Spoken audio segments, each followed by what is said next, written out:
শুভ দুপুর বন্ধুরা। আজকে দেখো গোবিন্দভোগের পোলাও করেছি। পোলাওটা দেখো, তোমরা হাত দিয়ে ভেঙে দেখাচ্ছি কত সুন্দর ঝুরঝুরে হয়েছে। আর এখানে করেছি চিলি চিকেন।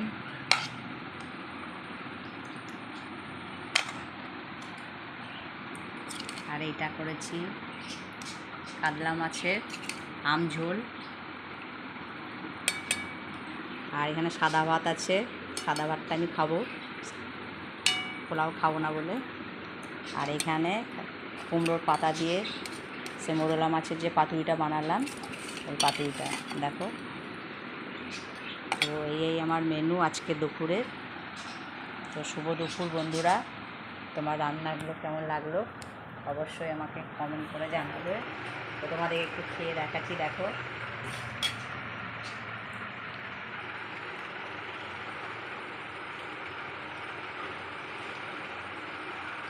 খুব সুন্দর হয়েছে রান্নাগুলো। অবশ্যই আমার ইউটিউবে গিয়ে সার্চ করে দেখবে, তোমাদের রান্নাগুলো অবশ্যই ভালো লাগবে। তো শুভ দুপুর বন্ধুরা, বাই, এখানে রাখছি, ভালো থেকো।